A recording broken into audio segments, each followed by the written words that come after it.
Buenas tardes a todos.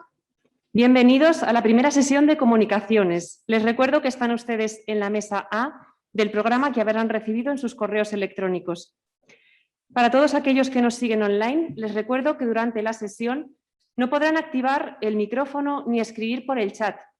Si desean formular preguntas a los ponentes, podrán hacerlo en el espacio habilitado de preguntas y respuestas, indicando para qué ponente se dirige la pregunta y formulándola adecuadamente. Deben dejar a vista su nombre. Cualquier pregunta o comentario anónimo será descartado. En el caso de que haya preguntas en la sala física, podrán ponerse de pie y formularlas de viva voz. Yo me encargaré de transcribirlas por escrito al ponente. Las comunicaciones se presentarán todas seguidas. Cada una dispondrá de un máximo de 12 minutos. Al término de las mismas tendremos un espacio temporal de preguntas en el cual los ponentes responderán por orden de mesa a una pregunta de su elección de cuantas les hayan sido formuladas, disponiendo de un máximo de 5 minutos cada uno para este fin. Ruego a los ponentes que mantengan sus micrófonos apagados para no interferir en las presentaciones de los compañeros de mesa y que una vez formulada su ponencia, dejen de compartir su presentación y vayan leyendo las preguntas que les hayan formulado con el fin de tener una seleccionada para agilizar el turno de preguntas.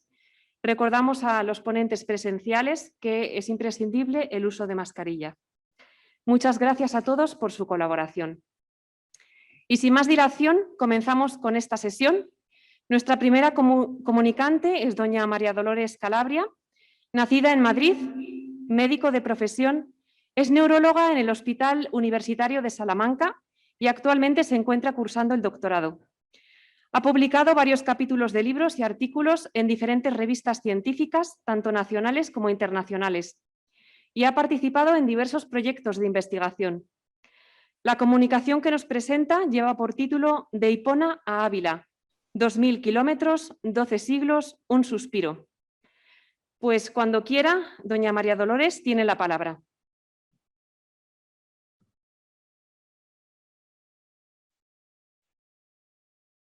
Bueno, le pido que me diga si se ve la pantalla bien, si se está compartiendo pantalla. Sí, correcto. Vale, pues empiezo. Hay un lienzo atribuido a Antonio Pereda, fechado en el año 1650, que es el que estamos viendo en imagen, donde San Agustín de Hipona a la izquierda y Santa Teresa de Jesús a la derecha tienen puesta la mirada en el cielo, adorando a la Santísima Trinidad y a la Virgen María. Ambos doctores portan, cada uno en sus respectivas manos, un corazón ardiente. No hay que ser un gran investigador geográfico para percatarse de la simpatía y paralelismos de Teresa de Jesús hacia San Agustín. Ella pasó por el convento de Santa María de Gracia como seglar en su adolescencia tardía para ser educada por agustinas. Es lo lógico que las monjas, y especialmente su educadora personal, María de Briceño, rezaran a su compás, repitieran sus máximas sin cesar y le ofrecieran lecturas escritas por su pluma. Un santo excepcional, un hombre excepcional que aun en un mundo secularizado como el nuestro sigue teniendo cabida en las aulas de bachillerato e incluso en los exámenes de acceso a la universidad. Una inteligencia fuera de lo normal y una vida apasionante. Teresa de Jesús, mujer sensible, mujer también excepcional, capaz de vislumbrar más allá, de entrar en el huerto de los olivos a diario y compadecerse de Cristo, una mujer que vivió casi toda su vida enamorada, no permanecería impasible ante la presencia de este santo. A priori, sus vidas no son nada parecidas, aunque cierto es que los estudiosos encuentran sus nexos de unión. Ella mujer, él hombre, ella criada en un hogar católico, con todos los medios educativos posibles para hacer de ella una buena cristiana. Él con un padre ateo que le empuja a triunfar en el mundo. Ella huérfana de madre desde una temprana edad. Él con una madre santa y fundamental para su vida. Ella jamás tentada en la carne. Y a este respecto podemos extraer, por ejemplo, de su proceso lo siguiente. Tratando con ella una persona que esta testigo conoce, de algunas tentaciones de carne, le respondió la Santa Madre: no entiendo eso porque me ha hecho el Señor merced que en cosa de esas toda mi vida no la haya tenido, y aunque en su libro encarece tanto los pecados de sus primeros años, sabe un padre de la compañía que examinó harto esas cosas, que nunca llegó a ninguna que le hiciese perder esta virtud. Y él, pecador confeso hasta la médula en este sentido. Ella jamás duda de cuál es la fe verdadera. Él, simpatizador de alguna que otra herejía, como fuera el maniqueísmo, anteriormente a su conversión. Ella, con idas y venidas en el fervor y en la determinación a darlo todo por Cristo, hasta que por fin se lanzara en una carrera sin tregua hacia la santidad más subida. Él, ateo descreído, hasta que por fin encuentra de una vez para siempre a aquella hermosura tan antigua y tan nueva que es capaz de romper, de hacer estallar su sordera. Aparte de esto, resulta obligado destacar cómo Teresa 3 veces repite una misma idea de San Agustín en sus obras, citándole, y 2 veces otra. La primera es que ni en las plazas, ni en los contentos, ni por ninguna parte que le buscaba, le hallaba como dentro de sí. Eso lo leemos en el Libro de la Vida, Camino de Perfección y Las Moradas. Y la segunda dice así, que me deis lo que mandaréis y mandadme lo que quisierais. Eso lo leemos en el Libro de la Vida, Conceptos del amor de Dios o Meditación sobre los Cántares. Es notoria la sintonía de vida de Santa Teresa con estas dos ideas, reflejadas también en el resto de sus obras. Su vida interior se basa precisamente en ello. El alma como morada en la que está Dios en su centro más íntimo, al que no siempre llegamos, haciéndose desconocido para muchos que viven fuera de sí, lejos de sí, poco recogidos, abocados solo a la superficie de los sentidos. Por otra parte, también su valentía radicaba en la confianza en Dios, a quien terminó por no poner ninguna condición. Le pediría fuerzas y no dudaría jamás en acometer las tantas empresas que por las tierras de España llevaría a cabo. Pero la clave de esta exposición no está tanto en sus similitudes, ni tampoco en sus diferencias, como en sus relaciones. A los santos les pasa eso, que entran en comunión rompiendo la barrera del tiempo y en ocasiones también la del espacio, que hacen vida plenamente esa verdad de fe de la comunión de los santos. Teresa leyó las confesiones del santo converso en medio de su itinerario vivencial en la Encarnación, cuando todavía era una monja carmelita sin reformar. Empieza a encomendarse a él, empieza a identificarse con él al valorar sus pecados. Le sigue muy de cerca por Tagaste, por Madaura y por Cartago. Conoce de su mano al también doctor de la Iglesia, San Ambrosio de Milán, y llega el momento culminante. La viril lectora, que en su infancia y adolescencia le habría hecho devorar libros de caballerías, le hace llegar a este momento con toda la viva emoción que requería la dignidad del mismo. Y así leemos esto en el Libro de la Vida. Cuando llegué a su conversión y leí como oyó aquella voz en el huerto, no me parece sino que el Señor me la dio a mí, según sintió mi corazón. Estuve por gran rato que toda me deshacía en lágrimas y entre mí misma con gran aflicción y fatiga. Lloraba Santa Teresa. Lloraba de la impresión que le causaba verse identificada con un santo varón en su trato con Dios. El amado busca al alma y la busca más de lo que el alma jamás le buscaría a él. Le busca y no le importan demasiado la vergüenza de los pecados de esa alma. El amado es un amado de primera categoría. Y a Santa Teresa no sería de extrañar que se le cayese el libro de las confesiones de las manos, sintiendo mucho lo que ahí ocurría, lo que ocurrió con San Agustín y lo que ocurría con ella, que Dios la amaba. Y la amaba tanto que ese amor superaba sus pecados. Eso en realidad es la esencia de una conversión, y es posible una conversión por ello. Cuando Cristo muere por los pecados de la humanidad, es más, cuando Cristo en la cruz lanza un grito de perdón hacia los que le están crucificando y matando, se da la expresión de un amor tan grande que no tiene límites ni rival. Es el colmo del amor, que no tiene en cuenta nada, como San Pablo nos hace ver en su carta a los Corintios, en el himno a la caridad, y que incluso es el primero en excusar los desmanes del objeto de sus amores, como una madre que justifica los desmanes de su hijo. Dicen a veces, es que es un poco nervioso. Pues Cristo hace lo mismo, es que no saben lo que hace. ¿Pero qué es eso que leyó Teresa y que le produjo entrar en esta dimensión de la conversión, del perdón sin medida, del amor sin límites de Dios? Mas yo, tirándome debajo de una higuera, no sé cómo, solté la rienda a las lágrimas, brotando 2 ríos de mis ojos, sacrificio tuyo aceptable. Y así los 2 llorando, los 2 así velando por las cosas, los 2, o más bien los 3, teniendo en cuenta a Cristo, los 3 así considerando, sin tiempos que distancien lo que valen las cosas, y los 2 arrepentidos, los 2 llorando sus miserias, sus dificultades para lanzarse y sus derrotas en el partido de la vida. Y Teresa, que leería quizá apoyada en una mesa, sintiéndose también bajo la misma higuera. Y sigue San Agustín. Y aunque no con estas palabras, pero sí con el mismo sentido, te dije muchas cosas como estas. Y tú, Señor, ¿hasta cuándo? ¿Hasta cuándo, Señor, has de estar irritado? No te acuerdes más de nuestras maldades pasadas. Me sentía aún cautivo de ellas y lanzaba voces lastimeras. ¿Hasta cuándo? ¿Hasta cuándo? Mañana, mañana. ¿Por qué no hoy? ¿Por qué no poner fin a mis torpezas ahora mismo? ¿Hasta cuándo? Le pregunta San Agustín a Dios. ¿Hasta cuándo, Agustín? ¿Hasta cuándo, Teresa? ¿Por qué no hoy? En este momento de su vida, Agustín le da vueltas a determinarse por Cristo. Lo entiende, pero quiere y no quiere, porque la carne clama muy fuerte. El mundo es parte de su vida, sus costumbres, sus formas de hacer las cosas. Romper con todo, Teresa, decantarse por fin y de una vez. Se acabó. Teresa, se acabó. A partir de ahora, solo Dios basta. Y nada de andar negociando con el mundo y con Dios, lo que puede compatibilizarse. No, nada de eso. A partir de ahora, Dios, Dios y solo Dios. Y siguen ambos llorando en un llanto amargo que todavía permite exhalar algún grito ahogado, alguna súplica al creador de ambos.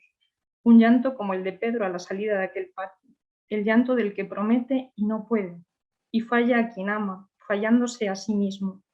El llanto del que no es libre, porque le ahoga aún las cadenas del pecado. El llanto del que recurre al mismo amado para pedirle la ayuda para amarle como se merece, amarle como uno quiere, y ve que aún no puede. Decía estas cosas y lloraba con muy dolorosa contrición de mi corazón, pero he aquí que oigo de la casa vecina una voz como de niño o niña que decía cantando y repetía muchas veces: toma y lee, toma y lee. De repente, cambiando de semblante, me puse con toda la atención a considerar si por ventura había alguna especie de juego en que los niños se acostumbrasen a cantar algo parecido, pero no recordaba haber oído jamás cosa semejante, y así, reprimiendo el ímpetu de las lágrimas, me levanté, interpretando esto como una orden divina de que abriese el códice y leyese el primer capítulo donde topase, porque había oído decir de Antonio que, advertido por una lectura del Evangelio a la cual había llegado por casualidad, y tomando como dicho para sí lo que se leía: vete, vende todas las cosas que tienes, dalas a los pobres, y tendrás un tesoro en los cielos, y después ven y sígueme, sabía al punto convertido a ti con tal oráculo. Así que, apresurado, volví al lugar donde estaba sentado Alipio, y yo había dejado el códice del apóstol al levantarme de allí. Lo tomé, lo abrí y leí en silencio el primer capítulo que se me vino a los ojos, que decía: no en comilonas y embriagueces, no en lechos y en liviandades, no en contiendas y emulaciones, sino revestidos de nuestro Señor Jesucristo, y no cuidéis de la carne con demasiados deseos. A Agustín, lo mismo que a Teresa, le interrumpe en su devenir el efecto de oír palabras de Dios dirigidas expresamente a cada uno de ambos. ¿Qué nos irá a decir el Señor? Él tiene la clave, la llave, la respuesta de aquello que necesitamos.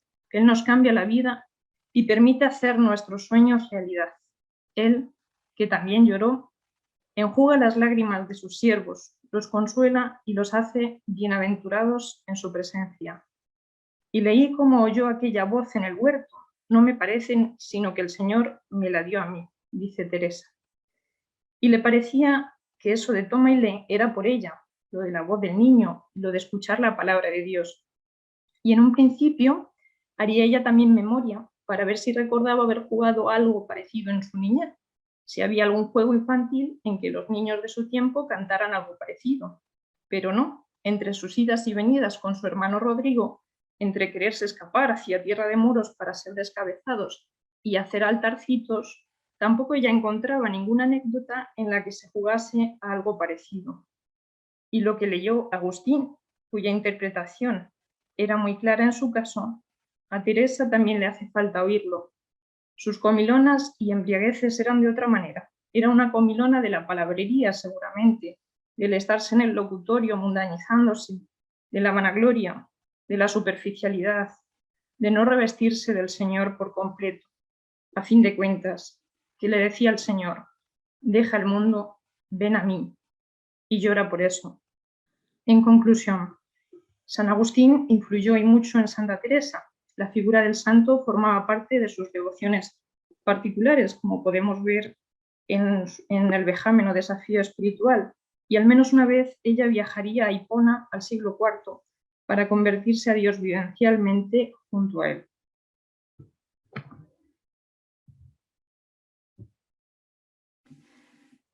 Muchas gracias, María Dolores, por su intervención. Nuestra siguiente comunicante es Lucia Pedrosa Padua, doctora en Teología Sistemática Pastoral por la Universidad Pontificia Católica de Río de Janeiro, con beca en la Pontificia Universidad de Salamanca y estudios en el Centro Internacional Teresiano Sanjuanista, CITES, en Ávila. Profesora en la Pontificia Universidad Católica de Río de Janeiro, trabaja en las áreas de Antropología Teológica, Mística y Espiritualidad y Mariología. Ganadora del primer Premio Internacional Teresa de Jesús y el Diálogo Interreligioso en 2015, otorgado por el CITES de Ávila. Autora de Santa Teresa de Jesús, Mística y Humanización, y colaboradora de la obra Santa Teresa, Mística para nuestro tiempo. Hoy nos va a presentar la comunicación que lleva por título Mi alma hecha pedazos, contribuciones de la mística de Santa Teresa de Jesús a la comprensión teológica del mal y de la salvación. Muchas gracias, Lucía, por acompañarnos. Cuando quiera, puede comenzar su exposición. Mi alma hecha pedazos. Contribuciones de la mística de Santa Teresa de Jesús a la comprensión teológica del mal y de la salvación.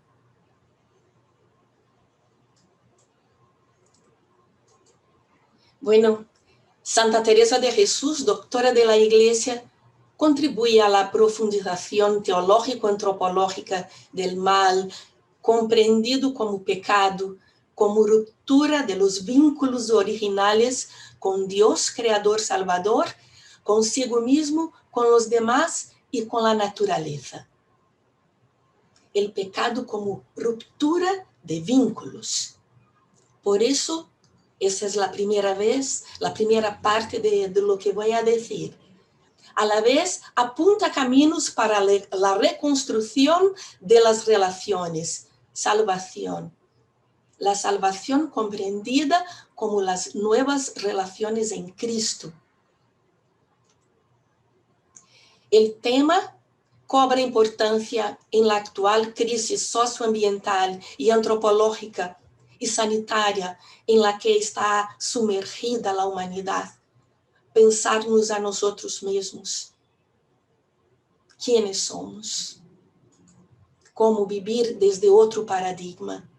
Y el punto de partida es la expresión mi alma hecha pedazos de Vida 17:5. Por eso vemos, primero, la experiencia existencial del pecado, mi alma hecha pedazos.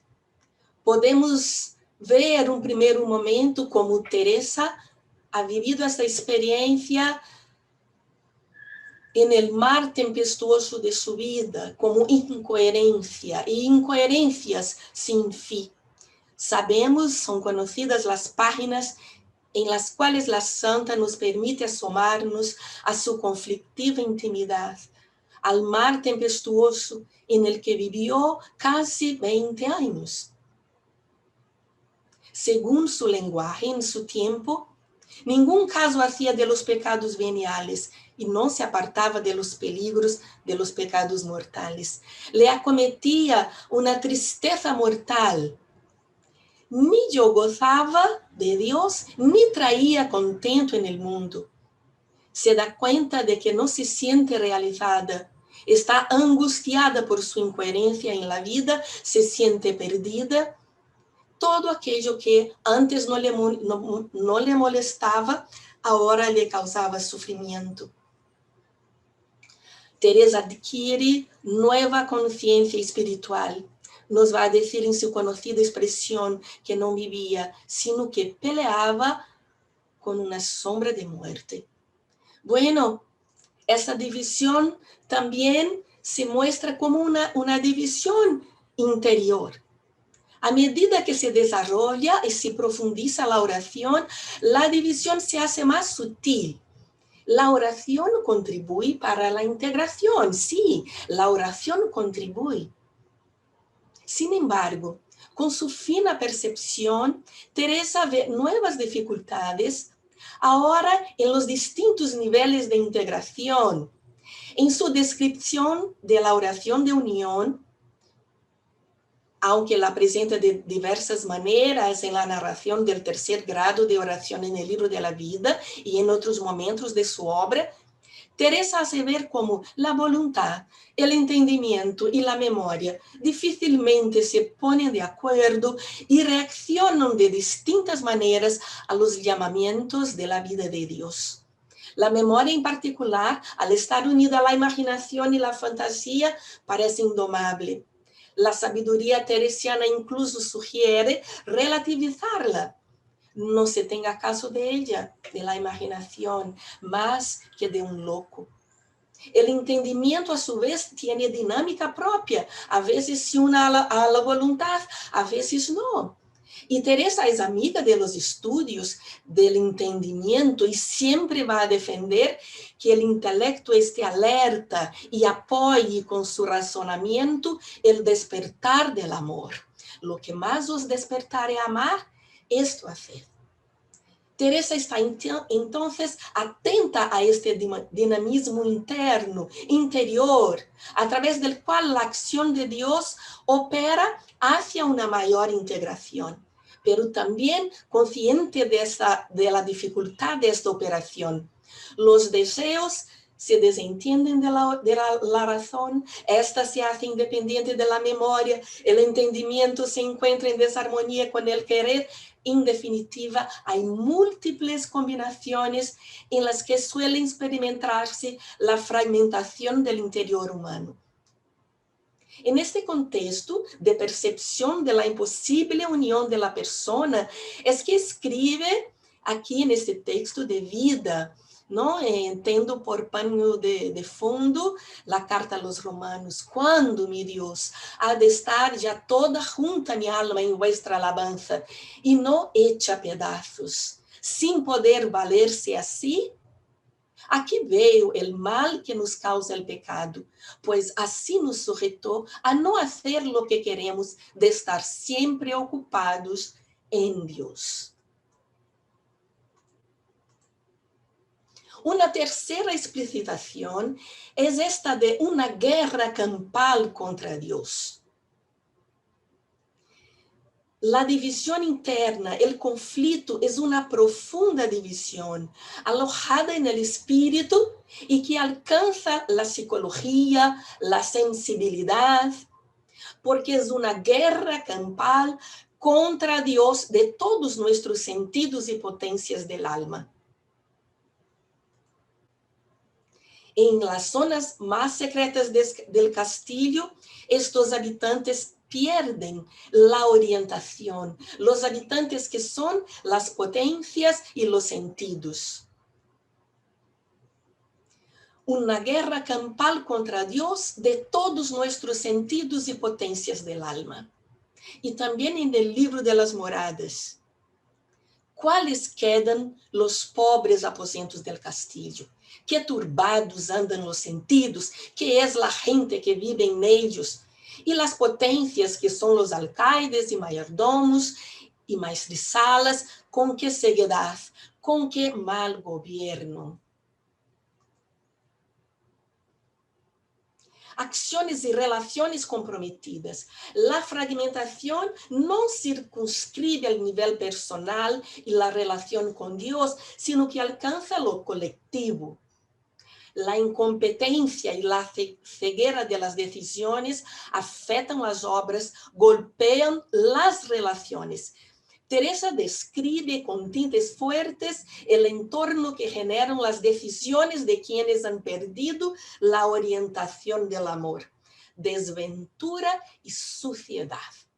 Y lo hace mediante la comparación bíblica con el árbol, ahora plantado en aguas putrefactas y sucias. El alma que por su culpa se aparta de esta fuente de vida y se planta en otra muy negrísima agua y de muy mal olor, todo lo que corre de ella es la misma desventura y suciedad. Ahí está, ¿no? La incapacidad para el bien. En fin, ¿qué fruto puede dar? No es solamente una cuestión impersonal, sino de los frutos. Está ahí el colectivo y las relaciones comprometidas.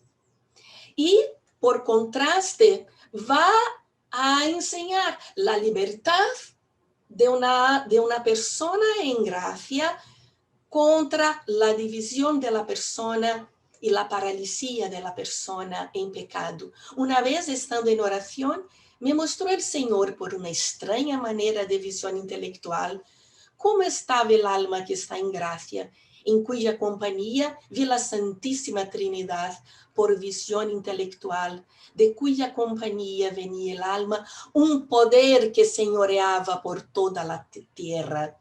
Ahí, la libertad. Mostróme también cómo está el alma en pecado, sin ningún poder, sino como una persona que estuviese del todo atada y liada y tapada los ojos, que aunque quiere ver, no puede ni andar, ni oír, y en gran oscuridad. Parecióme que a entender esto como yo lo vi, que se puede mal decir que no era posible querer ninguno perder tanto bien, ni estar en tanto mal. Y por fin es una ruptura práctica del vínculo con Dios, porque Dios no se desvincula, pero es como si no estuviera. No queráis más saber de que, con estarse el mismo sol que le daba tanto resplandor y hermosura, todavía en el centro de su alma, o sea, Dios nunca, jamás se quita, ¿no? de la persona, aunque esté en pecado mortal, es lo que va a decir. Pero es como si allí no estuviese para participar de él, con ser tan capaz para gozar de su majestad como el cristal para resplandecer en él el sol. Ninguna cosa le aprovecha. Ahí está, ¿no? La ruptura que se hace y que se hace en todas las dimensiones. ¿Y qué consiste entonces la salvación? Como rehacimiento de vínculos rotos, uniendo pedazos. Primeramente, y la relación más fundamental, la relación con Dios, ¿no? Como diálogo, como entrega, es el primer vínculo, el vínculo que se hace con los demás, pero se da conjuntamente con las demás relaciones, son caminos simultáneos. La relación fundamental con Dios es de diálogo, es de entrega, es muy conocida, es la que más conocimos, ¿no? Y aquí tenemos una expresión de Moradas que nos habla justamente de la oración de unión, como hace, ¿no? Dios que conozcan su voz y que no anden tan perdidos los sentidos y las potencias, sino que se tornen a su morada, unificación. Y tiene tanta fuerza este silbo del pastor que desamparan las cosas exteriores en que estaban enajenados y métense en el castillo. Es una relación siempre relacional, ¿no? Es la oración teresiana siempre desconfía de la autosuficiencia y ábrese a la alteridad divina, al Espíritu de Dios con su insospechada novedad y siempre actuante en la persona humana. Un diálogo siempre inacabado, jovial y que genera jovialidad, que tiene lugar a lo largo de toda la vida. Teresa, sabemos, la compara con la amistad, junto con las otras amistades humanas. Es tratar de amistad y gana un significado todo particular el Jesús de los Evangelios, la sagrada humanidad. Y gana un espacio los diálogos bíblicos. La oración manifiesta el principio de misterio presente en la persona humana.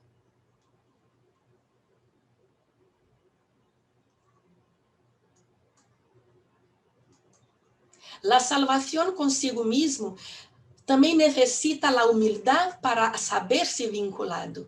Es una otra relación consigo misma. Y esta otra relación consigo misma es pautada por la humildad de saber quiénes somos o de sabernos vinculados.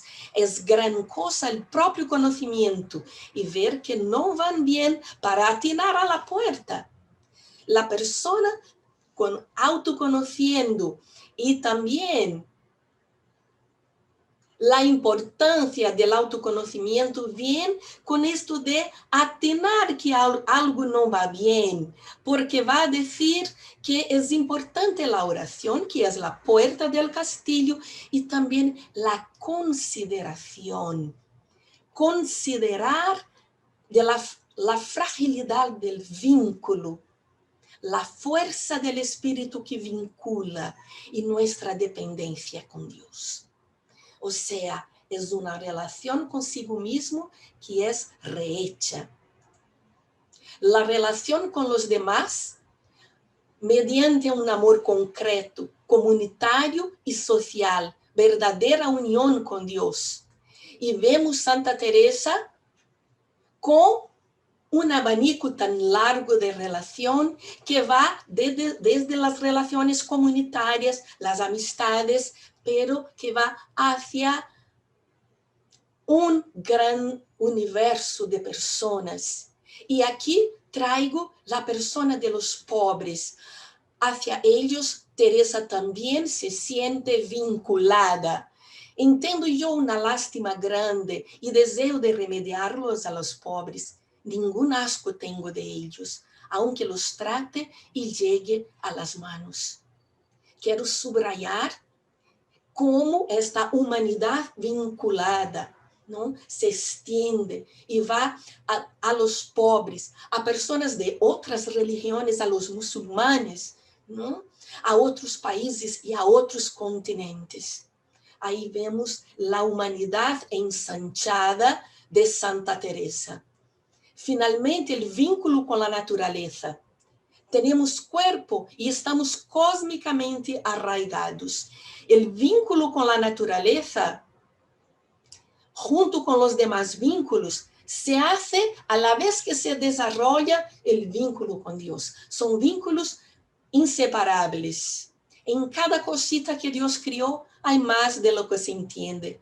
Aunque sea una hormiguita, ahí la contemplación, escuchar la sabiduría de la naturaleza. ¿Qué no hablar del gusano de seda? Todo su capítulo de las moradas sobre eso, ¿no? ¿Qué no hablar, ¿no?, de lo que Teresa nos dice de Dios, de la presencia de Dios en todas las cosas por presencia y potencia y esencia?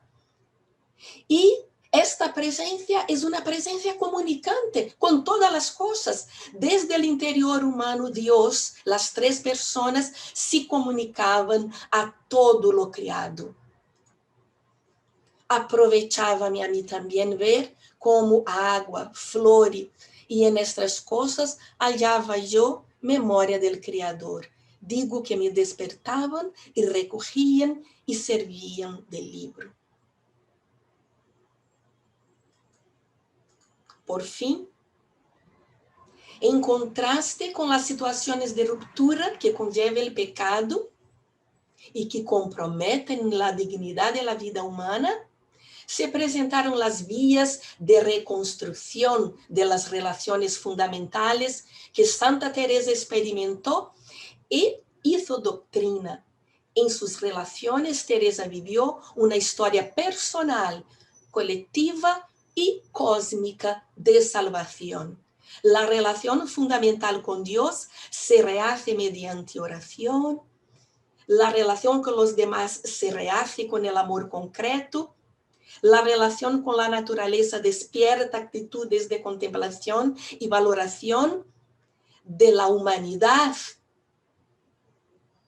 Nuestro mundo, finalmente, marcado por la fragmentación, la indiferencia y la destrucción, reclama estas respuestas integrales e integradoras, salvíficas, inclusivas, que ensanchan nuestra vivencia en cuanto humanidad. Que la mística teresiana, que tanto ayuda a la teología a reflexionar sobre la salvación, pueda inspirar a sí mismo un concreto sí a estas relaciones fundamentales. Muchas gracias. Pues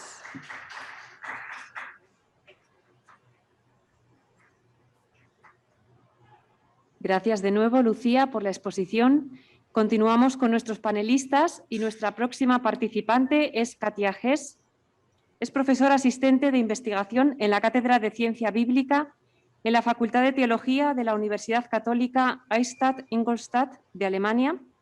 Estudió Teología Católica y Lengua y Literatura Alemana en Friburgo de Brisgovia y en Múnich. En 2017 se doctoró en Estudios del Nuevo Testamento con una tesis sobre los Hechos de los Apóstoles con el tema retórico-filosófico portador del Espíritu Santo de la educación en la representación de San Pablo según Lucas. Actualmente está escribiendo su tesis de habilitación postdoctoral acerca de los escritos de San Juan Evangelista. La doctora Hess nos presenta la comunicación, la unidad con Dios como fundamento de la amistad divina, doctorado de Santa Teresa de Jesús desde una perspectiva exegética, una comparación con el Evangelio de San Juan. Pues cuando quiera, doctora Hess, tiene la palabra. Muy buenas tardes, es para mí un honor el poder participar. Mi más sincera felicitación a los organizadores en Ávila. Gracias por esta posibilidad de colaborar desde la Universidad Católica de Eichstätt. Santa Teresa de Jesús, mujer excepcional, nunca estudió teología y aún así ha sido la primera mujer elevada al puesto de doctora de la Iglesia. Esto plantea la pregunta de qué puede decirnos hoy como doctora de la Iglesia sobre Dios y la vida espiritual. Según la conocida expresión de Anselmo de Canterbury, la teología puede definirse como la fe que quiere comprender. La fe cristiana, sin embargo, no solo se basa en un conocimiento intelectual de Dios, sino que presupone el encuentro con Jesucristo. El cristianismo no es una religión del libro o de la razón, sino una religión personal de salvación, porque Dios ha recibido un rostro en el Hijo de Dios encarnado. Teresa de Ávila comprendió profundamente esta verdad teológica fundamental. Ella conoce el valor del estudio y siempre enfatiza la importancia de buscar el consejo de aquellos que han estudiado. Pero también hace hincapié en que la oración mental y, por tanto, una relación viva e íntima con Dios deben ir de la mano de una adecuada formación teológica. Pues esta formación y la experiencia mística tienen un mismo origen y un mismo objetivo: encontrar y conocer a Dios. En la teología mística, a lo que Teresa llama contemplación, la fe y la relación con Dios no nacen del esfuerzo intelectual, sino por medio del encuentro personal con Jesucristo. Ella misma se asombra de cómo uno que, sin aprender ni haber trabajado nada para saber leer, ni tampoco hubiese estudiado nada, hallase toda la ciencia sabida ya en sí. En el contexto de este trabajo, la interpretación exegética del discurso de la vid de Jesús en el capítulo 15 de San Juan pretende mostrar que Teresa de Ávila ha comprendido profundamente el significativo teológico de este texto bíblico, sin interpretarlo explícitamente como en el caso del Padre Nuestro. Este texto bíblico, además, es el que corresponde en los países de habla alemana al Evangelio de la memoria de Santa Teresa de Jesús el día 15 de octubre.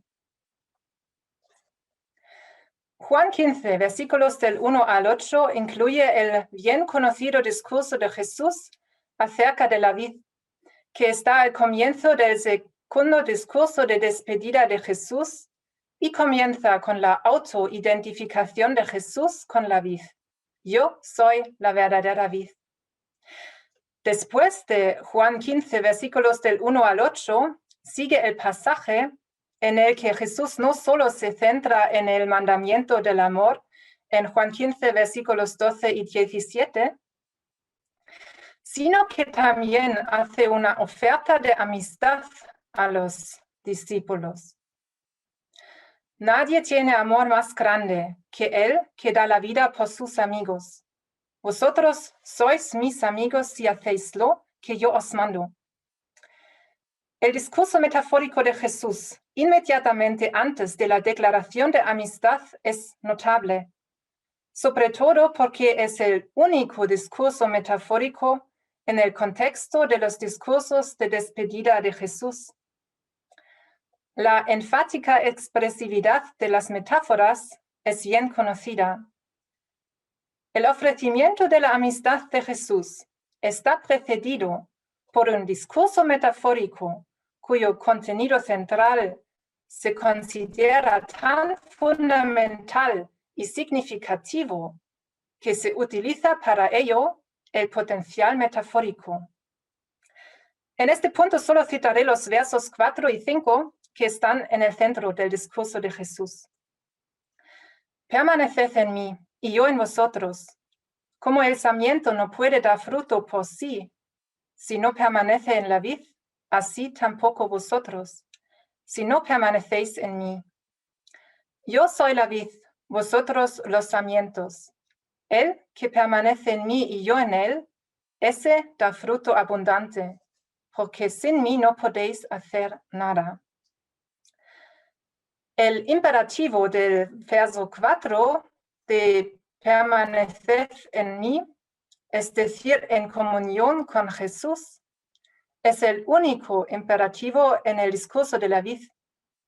No se refiere a dar fruto, sino a permanecer. Desde el contexto inferior es cierto que dar fruto está relacionado con el mandamiento del amor.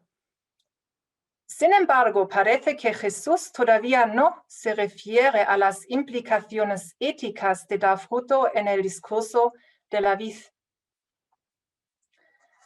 Más bien, enfatiza la permanencia, en griego menein, como una condición para dar fruto.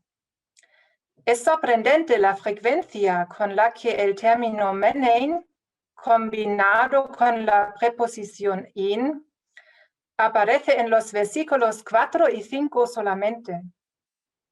Esta fórmula, meinate en emoi cago en himin, permaneced en mí y yo en vosotros, expresa la inmanencia recíproca de Jesús y el discípulo, es decir, una relación mutua e íntima. Por lo tanto, el discurso de la vid no solo se caracteriza por el lenguaje metafórico de la viticultura, sino que también está fuertemente influenciado por declaraciones inmanentes que se centran en la relación entre Jesús y el discípulo. Teniendo en cuenta la función del lema de menein en conexión con la preposición en, Se puede suponer que en Juan 15, versículos del 1 al 8, el potencial metafórico se utiliza para ilustrar la importancia de la íntima comunión del discípulo con Jesús. La imagen colectiva de la vid no se utiliza principalmente en un sentido eclesiológico para expresar el vínculo entre las vides, sino para definir la relación entre Jesús y los discípulos. Sobre la base del antiguo ideal filosófico de la amistad de Aristóteles, Cicerón o Séneca, se hace evidente que al resaltar la comunión como una relación recíproca, se menciona una condición indispensable para una amistad duradera y verdadera. Esta declaración aristotélica por sí sola expresa esto. La amistad es, en efecto, una comunidad. Juan 15, versículos del 1 al 17 parece tomar en serio esta condición previa para la constitución de la amistad. Aunque los versículos del 1 al 8 no mencionan todavía que Jesús se dirige a sus discípulos llamándolos amigos, el término menein, que domina la sección, ocupa una categoría extremadamente importante de la topología de la amistad. Ahora bien, la petición urgente de Jesús para el meinate enemoi muestra que el discípulo debe afirmar existencialmente la comunión para que Jesús lo conduzca a una relación de amistad con él.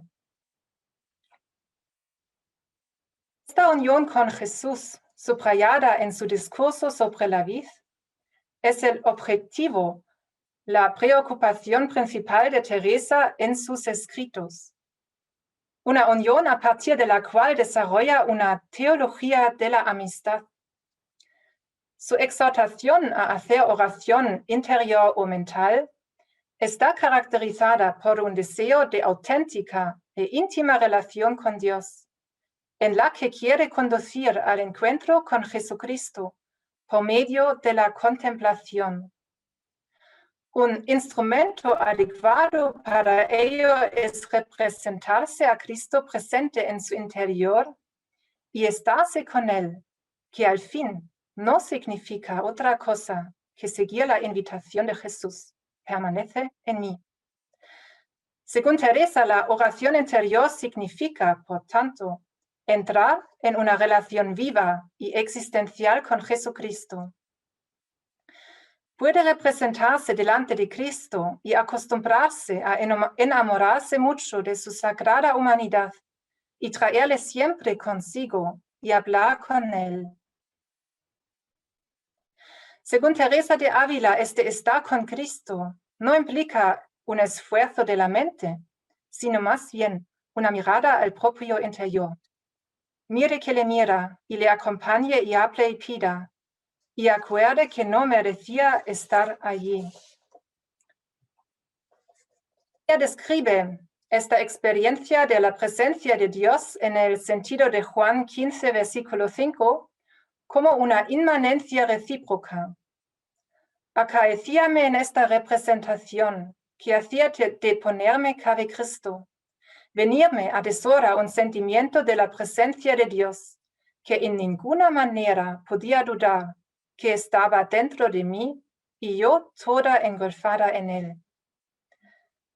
La oración es una relación entre Dios y el hombre, que crea las condiciones necesarias para que la amistad con él se desarrolle y se viva. Él que sigue su petición de permanece en mí, puede recibir la promesa y yo en ti. En palabras de Santa Teresa, creedme cuando pudiereis, no andéis sin tan bien amigo. Si os acostumbráis a traerle cabe vos, y él ve que lo hacéis con amor, y que andéis procurando contentarle, no le podréis, como dicen, echar de vos. No os faltará para siempre. Ayudaros en todos vuestros trabajos, tenerleis en todas partes. ¿Pensáis que es poco un tal amigo al lado? Esto está confirmado por la famosa definición teresiana de la oración, que no es otra cosa oración mental, a mi parecer, sino tratar de amistad, estando muchas veces tratando a solas con quien sabemos nos ama. Muchas gracias por su atención.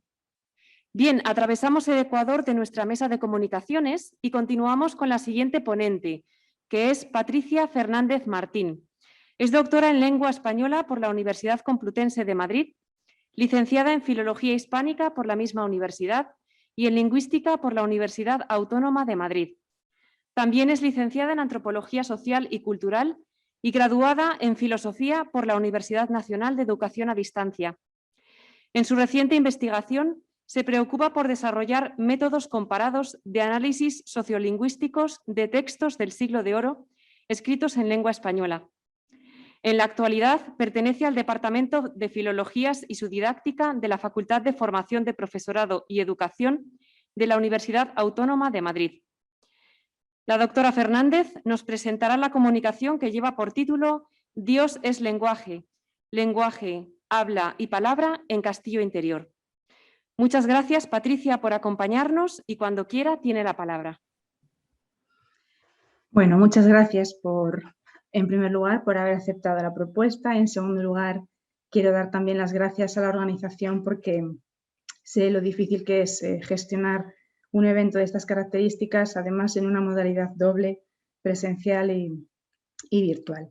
El objetivo de mi comunicación realmente es, digamos, demostrar que Santa Teresa es consciente de que en el cristianismo hay una perspectiva pragmática del lenguaje desde el principio. Para ello, para demostrar esto, como ven en la presentación, lo que voy a hacer, lo que he hecho ha sido analizar 4 palabras que entiendo que dan fe, digámoslo así, de esa interrelación entre lengua, lenguaje, palabra y habla. Para ello parto primero de los niveles del lenguaje de Cosseriu. Para entenderlo así de forma muy sencilla y simplificando mucho, pues entiendo que no tiene por qué haber lingüistas en la sala, entonces si hay algo que no queda claro, por supuesto lo explicaré después en el turno de preguntas. Cosseriu distingue entre 3 niveles del lenguaje: el universal, donde estaría el lenguaje, para entendernos todos los seres humanos tenemos lenguaje; luego está el histórico o social, que es donde está la lengua, todos los seres humanos tenemos una lengua, aunque no todos tengamos la misma lengua; y luego estaría el nivel discursivo, que es el nivel del habla, el nivel ya digamos individual. Esos 3 niveles de lenguaje toman forma en el habla, que en la práctica toman forma en la palabra. Si a esto añadimos la importancia de una expresión como dar la palabra, que tiene a su vez 2 significados, que es prometer y es a la vez dar voz, entendemos perfectamente que no podemos comprender el funcionamiento del lenguaje en Santa Teresa sin partir de una perspectiva pragmática. ¿Por qué? Porque solamente puede dar la palabra en el sentido de prometer a aquella persona que esté en posición para hacerlo, es decir, yo no puedo prometer algo que yo no puedo cumplir, y a la vez también solamente esa autoridad es la que puede dar voz, puede, digamos, pasar el turno a otra persona si esa situación así lo requiere. Para poder dar la palabra tenemos que tenerla. Sería un poco esa idea. ¿Por qué es importante entender esta diferencia entre la perspectiva semántica y la perspectiva pragmática? Para entendernos, la idea fundamental aquí es que la semántica equivale en la filosofía del lenguaje, la semántica es el primer Wittgenstein, mientras que la pragmática sería el segundo. Toda esa filosofía analítica, toda esa perspectiva lógica del lenguaje, que en el fondo lo que hace es cargarse el lenguaje religioso porque lo ontologiza, es decir, lo convierte en un ente, en un ser independiente, y lógicamente desde esa perspectiva no tiene sentido, aquí estaría la perspectiva semántica a la que yo me refiero. Mientras que la perspectiva pragmática lo estudia en su contexto. Como he dicho, es el segundo Wittgenstein, que va a dar lugar al final a Searle, Austin, etcétera, de cómo hacer cosas con palabras. La idea que yo manejo desde el principio es que ya desde el cristianismo es la visión pragmática la que hay que entender para poder comprender el lenguaje y por tanto poder entender a Dios. ¿Por qué? En el principio ya Juan 1:1 Dios es la palabra, Dios es el verbo. No hay visión semántica aquí, es pura pragmática. Dios es acto y es habla. Pero es que, por si tuviéramos dudas de que esto pudiera no ser así, es que Jesús es acto. Jesús se convierte en acto, como luego concluiré, pero desde el principio sus hechos son palabras. Traigo aquí a colación el ejemplo de que se dice, ¿no? Señor, no soy digno de que entres en mi casa, pero una palabra tuya bastará para sanarme. Una palabra es suficiente, una palabra de Jesús para sanar. No es necesario nada más, ni un movimiento, nada, simplemente una palabra, ¿no? Esa es la fuerza, ¿no?, de la palabra de Jesús. Y Santa Teresa, por supuesto, es consciente de ello. ¿Cómo vemos entonces el concepto de lengua en las moradas? En primer lugar, bueno, pues un ejemplo en el que conviven ambos significados, el de lengua como órgano, como músculo, y el de idioma, ¿no? Uno viene del otro. ¿En qué mejor se puede emplear vuestra lengua cuando estéis juntas que en alabanzas de Dios? Ya aquí Teresa nos está dando la pista, alabanzas de Dios. Tenemos que dirigirnos a Él. ¿Cómo? Mediante la palabra. Tenemos tanto por qué se las da dar, tenemos tanto que decirle por medio, lógicamente, de esa oración, que además es el principio de toda humildad, ¿no? El principio de todo fenómeno místico, toda experiencia mística. Siempre en cosas dificultosas, aunque me parece que no entiendo y digo verdad, voy con este lenguaje que me parece, por si me engañare. Aquí estamos con el nivel universal del lenguaje, pero a la vez el nivel individual de me parece, no estoy segura. Lo convierto en un acto de habla, lo estoy convirtiendo en un hecho real. Con mis palabras estoy dando una opinión, me estoy posicionando, me parece. ¿Por qué? Porque si me engañare, estoy muy aparejada a creer lo que dijera los que tienen letras muchas, es decir, yo no sé lo que pueden saber otros expertos en el tema, por tanto, prefiero posicionarme desde la humildad que me da la palabra y, por tanto, ese lenguaje. Otros dos ejemplos que traigo a colación. En este, en concreto, aparece la palabra, ¿no? Y está explicando en las moradas sextas cuáles son las razones para no confundir lo que puede entender como que proviene de Dios en lugar del demonio, cómo hacer para no confundirlo, ¿no? Y ella dice, la segunda razón es que una gran quietud queda en el alma, un recogimiento devoto y pacífico, dispuesta para alabanzas de Dios. Otra vez, el alma necesita la palabra para llegar a Dios, necesita comunicarse con Él, ¿no? Y entonces dice, oh Señor, si una palabra enviada a decir con un paje vuestro, estamos todavía en las sextas moradas, ella misma dice que todavía Dios no puede comunicarse con nosotros más que por medio de ángeles, ¿no? Si una palabra enviada a decir con un paje vuestro tiene tanta fuerza, ¿qué tal la dejaréis en el alma que está atada por amor con vos y vos con ella? Es decir, si una palabra de un paje es tan fuerte, ¿cómo no va a serlo si la impregnáis, la impregna Dios mismo en nuestro corazón, ¿no? ¿Cómo no va a ser fuerte, ¿no? Y aquí ella misma, digamos, retoma ese significado de palabra, pero ahora lo plasma en el significado más social. Aquí se le comunican al alma todas tres personas, ya no es solo Dios, ya es la Santa Trinidad. Hablan al alma, palabras, la dan a entender palabras, además con significados, palabra significativa. Aquellas palabras que dice el Evangelio dice palabras que a su vez el Señor dice. Estamos todo el tiempo con verbos de lengua, con verbos dicendi, ¿no? Bueno, aquí he puesto también que él venía él y el Padre y el Espíritu Santo, es decir, esas tres personas vienen a morar con el alma que le ama y guarda sus mandamientos, ¿no? Palabras, palabras, palabras. El mensaje de Jesús para ella es pura acción verbal. Es la fuerza ilocutiva de la palabra hecha carne y ella es consciente de esta fuerza. Aunque le ponían hartos temores todavía muchas veces, no podía dudar, en especial cuando la decía, no hayas miedo, que yo soy. Tenían tanta fuerza estas palabras que no lo podía dudar por entonces y quedaba muy esforzada y alegre con tan buena compañía. Ella es perfectamente consciente de lo que significa que Jesús hable, le diga, le cuente, le exprese y además sabe que es probablemente la única forma de comunicarse porque nuestras limitaciones humanas nos hace ser seres lingüísticos. Entonces, yo interpreto así su texto. Jesús se comunica con nosotros mediante hechos que son palabras, porque es una forma de traducir su ser hacia nosotros, de convertir esa esencia divina en algo que podamos, que nuestra mente, digamos, pueda entender, ¿no? Vuelvo entonces al principio. Si dar la palabra significaba prometer, esa promesa Jesús se convierte en un hecho directamente, porque María, la Virgen María, al aceptar, está aceptando la promesa, pero además está dando voz.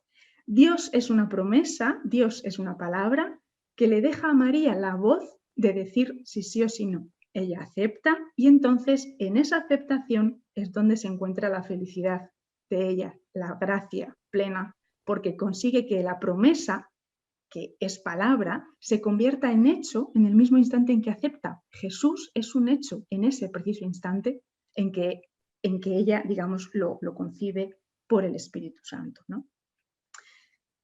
Y de aquí que se puedan deducir esos 3 niveles del lenguaje en una plasmación pragmática de la misma palabra de Dios. El nivel universal está en Dios. Dios es de todos. Dios está para todos. Otra cosa es que, como nivel histórico, como sociedad, lo elijamos con esas palabras. Podemos rechazarlo o no, es nuestra decisión. Y a nivel individual, cuando adoptamos esas palabras y decidimos orar, decidimos comunicarnos con Él, es cuando entonces tomamos parte en esa palabra. Nosotros también podemos decidir en nuestro día a día, es lo que entiendo que quiere decir Santa Teresa, en nuestro día a día podemos decidir o no aceptarlo y por tanto seguir su voluntad, ¿no? Y al final, por tanto, es la palabra, siempre la palabra, la que siglo tras siglo, generación tras generación, se convierte en ese inestimable legado inmaterial que construye sus vínculos a lo largo del tiempo y nos hace sentir que hoy, casi 440 años después de su muerte, 51 años de su doctorado, ella, nuestra Santa Teresa de Jesús, sigue viva en nosotros. Muchas gracias y disculpen. Muchísimas gracias, Patricia, sobre todo porque hemos podido ver cómo vives el tema, te has apasionado, ¿no? Al final, un tema precioso que seguro que después suscitará algún comentario, alguna pregunta. Muy bien, muchas gracias, Patricia. Llegamos entonces a la última de nuestras comunicaciones, presentada por las doctoras doña Sara Gallardo y doña Carmen María Chivite, a quienes invito a compartir mesa conmigo en lo que las vamos presentando. Doña Sara Gallardo es profesora de la Universidad Católica Santa Teresa de Jesús de Ávila, es doctora por la Universidad Complutense de Madrid, ha realizado estancias de investigación becadas en Alemania y Suiza, fue profesora asociada de la Universidad San Dámaso, tiene diversas publicaciones sobre antropología, ética y teología. Actualmente es directora de la Cátedra Santa Teresa de Jesús de Estudios sobre la Mujer y coordinadora del Máster en Bioética y Formación en la Universidad Católica de Ávila. Es miembro, además, del nuevo Círculo de Discípulos de Ratzinger desde 2019. La doctora Carmen María Chivite es también profesora de esta Universidad Católica de Ávila, es doctora en Filosofía por la Universidad Complutense de Madrid y posee formación en Enfermería y Bioética. Sus principales líneas de investigación son la antropología, la bioética y el uso de las nuevas metodologías docentes y TIC en jóvenes. Ha participado en diversos equipos misioneros con la Universidad Católica de Ávila y en el programa de Verano Global Internacional de la UNIVA en México en el verano de 2019. Hoy nos presentan la comunicación que lleva por título El perfil de feminidad Santa Teresa de Jesús bajo la mirada de Joseph Ratzinger, Benedicto XVI. En este caso, si no me equivoco, la comunicación será presentada por la doctora Chivite. Cuando quiera, doña Carmen, tiene la palabra. Muchas gracias, María Victoria, por esta amable presentación y a todos los presentes por permanecer hasta el final en esta interesante jornada del Congreso del cual estamos todos disfrutando. Agradecer al Comité Científico la aceptación de esta comunicación y, de forma muy resumida, pasamos a exponerles las ideas principales de esta pequeña investigación sobre Santa Teresa de Jesús en el pensamiento y escritos de Joseph Ratzinger, Benedicto XVI. Expondré yo, Carmen, pero para el coloquio, sobre todo Sara es la experta, como ya han visto, pertenece al conjunto de discípulos de Benedicto XVI y es quien más podrá ayudarles. Comenzar indicando cuál ha sido el objetivo principal de esta comunicación, que es ofrecerles una aproximación a la interpretación que Joseph Ratzinger, Benedicto XVI, hace del significado de Santa Teresa de Jesús para la Iglesia, y especialmente en su condición de mujer. Para ello se ha realizado una búsqueda y un análisis de referencias en dos fuentes principales. En primer lugar, en los tomos publicados en la edición alemana de las obras completas, mejor denominarlas obras reunidas, de Joseph Ratzinger, Gesammelte Schriften, a cargo del Instituto Papa Benedicto XVI de Ratisbona, y en segundo lugar hemos hecho una búsqueda en las intervenciones magisteriales de su pontificado disponibles en la página de Internet de Vaticano. Para seguir mejor la presente comunicación, lo vamos a presentar en 3 apartados y unas breves conclusiones.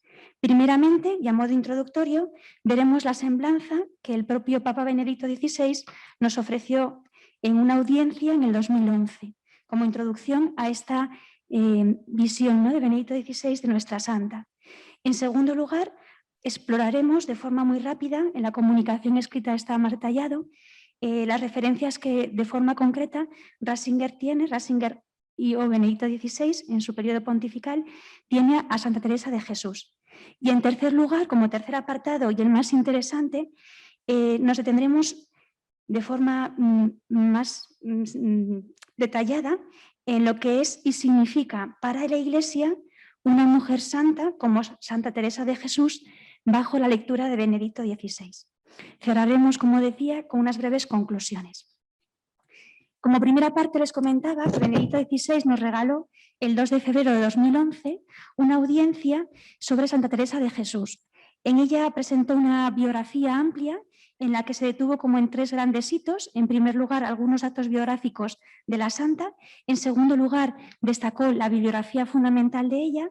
Y en tercer lugar, nos ofreció las claves que él, como tan humilde es, comentó que era muy difícil resumir y que señalaba únicamente 6 de ellas que consideraba de gran actualidad.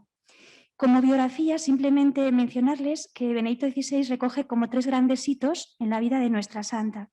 El primero de ellos es la doble verdad que Santa Teresa conocía ya desde niña, de que, cito, hecho de que todo lo que pertenece al mundo de aquí pasa. Y la segunda verdad, que solo Dios es para siempre, siempre, siempre. El segundo hito de su biografía, el Papa Benedicto XVI lo sitúa en la experiencia de combate que Santa Teresa de Jesús vivió contra las propias pasiones, debilidades y resistencias a las llamadas de Dios, que culmina en ese descubrimiento de la estatua de un Cristo muy llagado en 1554. Y el tercer hito que destaca Benedicto XVI es cómo Santa Teresa de Jesús va madurando progresivamente en su interioridad, a la par que surge en ella el ideal, ¿no?, de reforma de la orden carmelita, hasta llegar a fundar 17 conventos en tan solo 20 años. De su bibliografía destaca 4 grandes obras, ya saben. Lo más bonito de ello es cómo describe a cada una de ellas. Solo voy a citarles la descripción que hace del libro de la vida, que me parece muy bonita, que dice que es una lectura que fascina porque la santa no solo cuenta, sino que muestra, que revive la experiencia profunda de su relación con Dios. Y luego cita, por supuesto, Camino de Perfección, Castillo Interior y el libro de las Fundaciones. Hace una descripción muy bonita de cada una de estas obras. Y en tercer lugar, como les comentaba, y como aporte de unos rasgos de esa espiritualidad de Santa Teresa, Benedicto XVI destaca 6 grandes elementos. En primer lugar, las virtudes evangélicas como base de toda vida cristiana y humana. Describe estas virtudes evangélicas. En segundo lugar, la escucha viva de la palabra de Dios. En tercer lugar, lo esencial de la oración como relación personal con Dios. En cuarto lugar, la centralidad de la humanidad de Cristo, pues la vida cristiana para la santa es la relación personal con Jesús que culmina en la unión con Él por la gracia, el amor y la imitación. En quinto lugar, un amor incondicional a la Iglesia y, en sexto lugar, la perfección, la santidad como aspiración de toda vida cristiana y meta final. Bueno, esta sería la presentación que nos hace Benedicto XVI en esa catequesis preciosa que les animo a que lean, del 2 de febrero de 2011. Como segunda parte de la comunicación, vamos a hacer un recorrido muy rápido sobre las referencias que en los escritos de Joseph Ratzinger, Benedicto XVI, tiene sobre la santa. Voy a cortarlo bastante porque creemos que la tercera parte es la más interesante, con lo cual simplemente algunas anotaciones. En su primera, antes de ser pontífice, antes de ser vicario de Cristo, en sus obras reunidas, que es la edición que hemos comentado antes de esas obras previas a su pontificado, aparecen 16 referencias textuales a la santa. Y a partir ya de su etapa pontificia, 21 referencias a la santa. De estas 21 referencias, 2 se dedican únicamente a ella. Por una parte, la que les comenté de la catequesis del 2 de febrero de 2011 y por otra, la carta que dirige al obispo de Ávila, don Jesús García Burillo, en el 450 aniversario de la fundación de San José. De las 16 referencias previas a su pontificado, hay 9 en las que alude a ella en relación con otros santos y 7 en las que se refiere a ella en exclusiva. De estas 7 referencias a ella de forma exclusiva, siempre la cita o la referencia para ilustrar o clarificar algo que el Papa está pues eso, describiendo o explicando. Y de estas 7 referencias hay 2 muy bellas, una en relación cuando está hablando de las experiencias místicas y en el contexto de una entrevista se le plantea, ¿no?, que es más importante o que es mejor una mística puramente contemplativa o una mística profética que se expresa en palabras y en acción. Ratzinger, todavía era papa, argumenta cómo la forma de mística propiamente cristiana será la que se perfecciona en la misión. Y es aquí donde alude a Santa Teresa de Jesús, como un claro exponente de esta mística que lleva a la misión.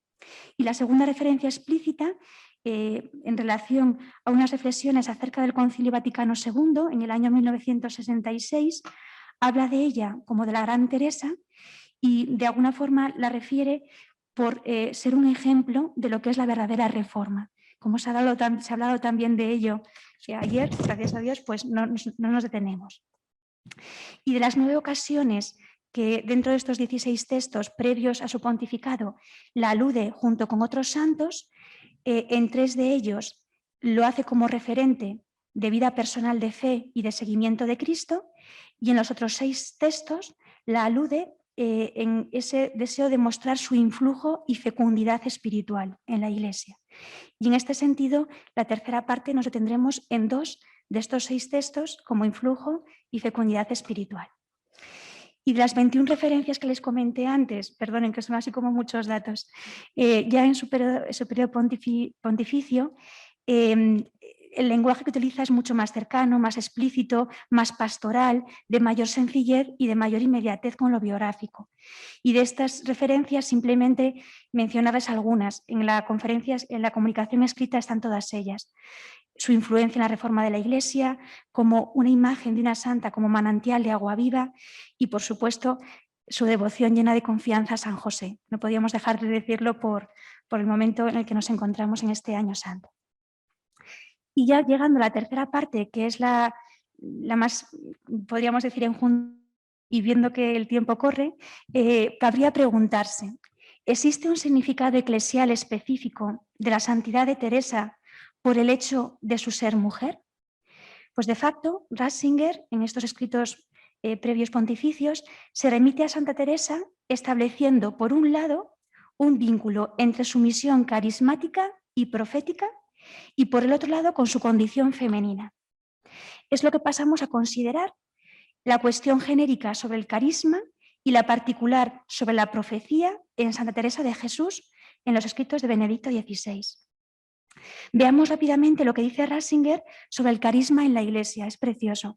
Voy a pasar un poquito a leer para ir más rápido, pero bueno, confío que puedan leer luego la comunicación.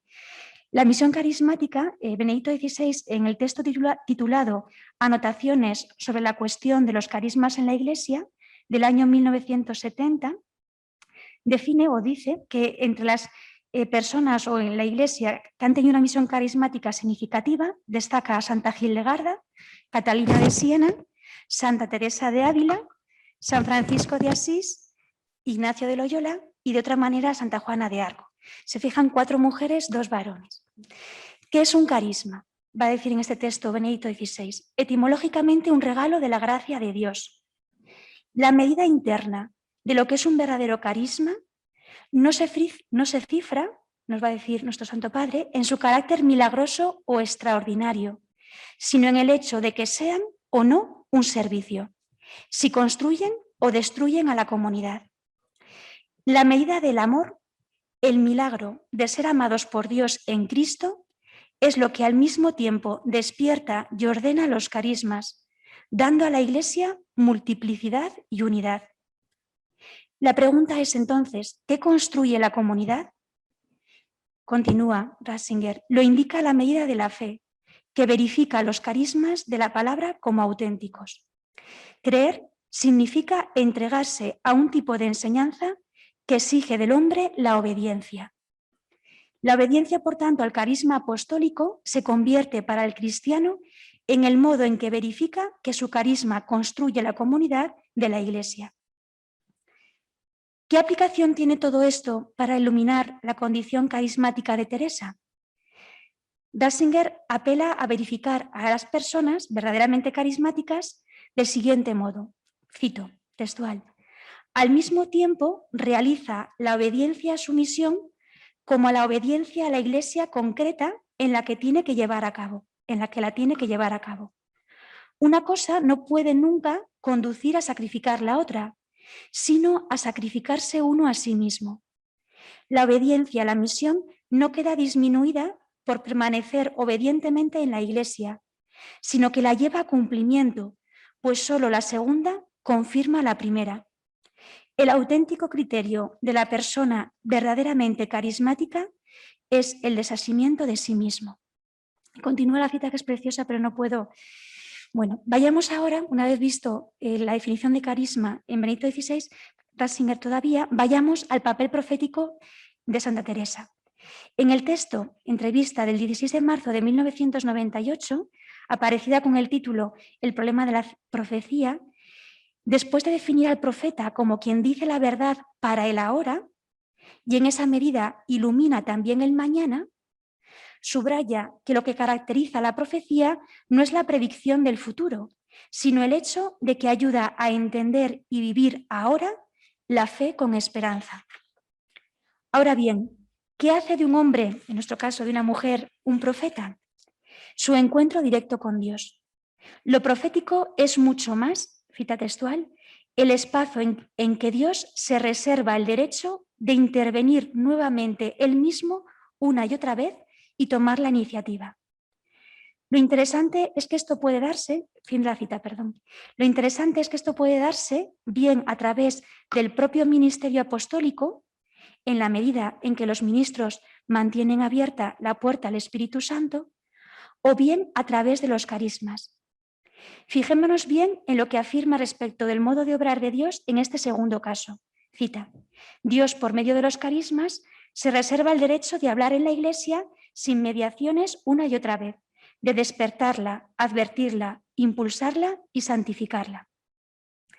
Y aquí, en este momento concreto, juegan las mujeres un papel providencial, en especial en las épocas más críticas de la Iglesia.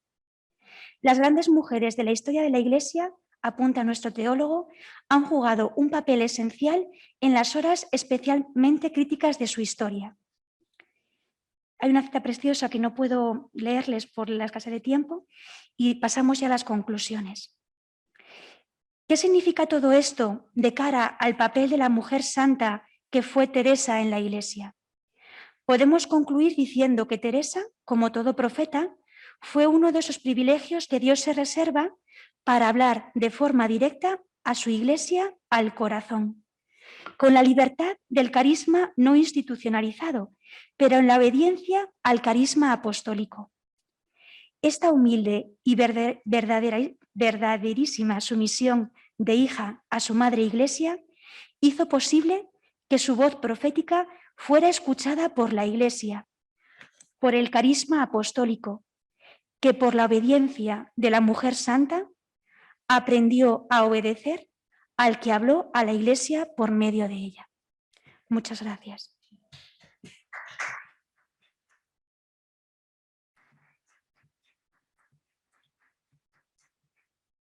Muchísimas gracias, Carmen. Yo creo que a todos nos ha sabido a poco esta comunicación porque ha tenido que correr un poquito, saltarse algunas partes y estoy segura de que todos vamos a leer el texto cuando se publique con muchísimo interés. Muchas gracias. Gracias también a todos los ponentes. Ahora es el tiempo de las preguntas. Ya saben que pueden formularlas quienes están online en el apartado de preguntas y respuestas. Los que estamos en sala pueden formularlas oralmente, yo me encargaré de transcribirlas al micrófono. Resolveremos estas preguntas por orden de intervención de los ponentes, en el caso de que todos tengan preguntas, y sí que pediría a los ponentes que, sobre todo los que están online, que cuando vayan a responder una pregunta, la lean en alto con el micro encendido para que los que están en sala puedan escuchar pregunta y respuesta y así no perdamos contenido. Pues cuando quieran.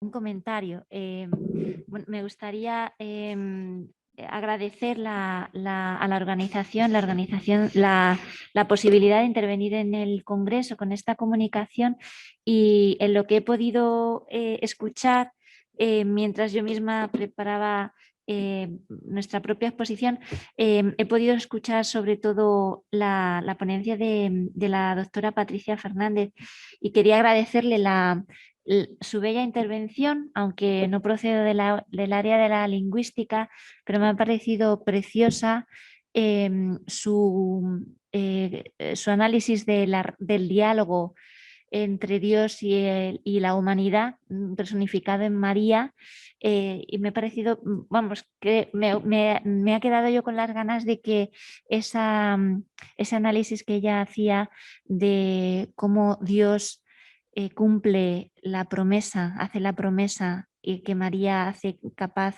de verificarse en un hecho y hacerse carne, pues me he quedado con ganas de que la hubiera desarrollado más. No sé si ahora sería posible que profundizara en ella.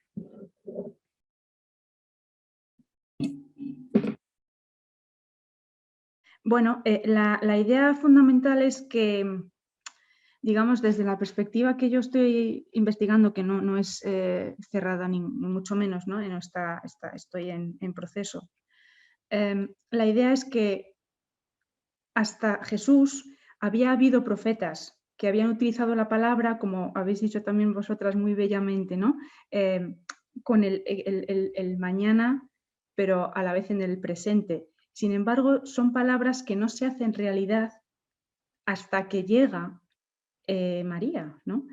Si partimos de la hipótesis de que Dios lo tenía todo pensado desde el principio y de que podrían estar intentando convencerle para salvarnos desde el pecado original, enviándose a sí mismo a través de su Hijo, a través del Espíritu Santo, tres que son uno, etc.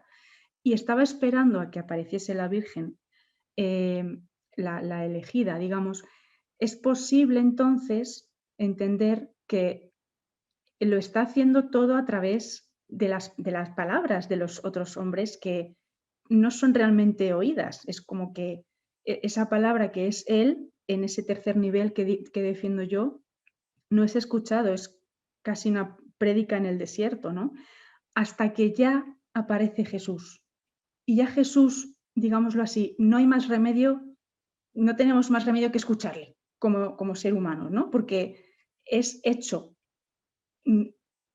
María siente en el momento en que San Gabriel le dice vas a concebir, ella dice, vale, y ya en ese momento Jesús se convierte, deja de ser una palabra para ser un hecho.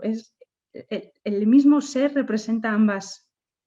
Por eso yo hablo de la pragmática pura, ¿no? Porque hacemos cosas con las palabras, ya no es un significado aislado, una palabra que digo sin contexto en un sitio que nadie oye o que si alguien oye puede dar un significado y otra persona otro y no se juntan, no se entienden nunca. No, no, no. Jesús es comunicación plena, es la palabra a través de los siglos, por supuesto recogida luego por los evangelistas, discípulos, etc. ¿no? Me refería un poco a eso, pero bueno, yo soy lingüista, no soy teóloga, a lo mejor estoy diciendo una barbaridad, no lo sé, es un poco como yo estoy explorando a Santa Teresa, ¿no? Desde esta perspectiva.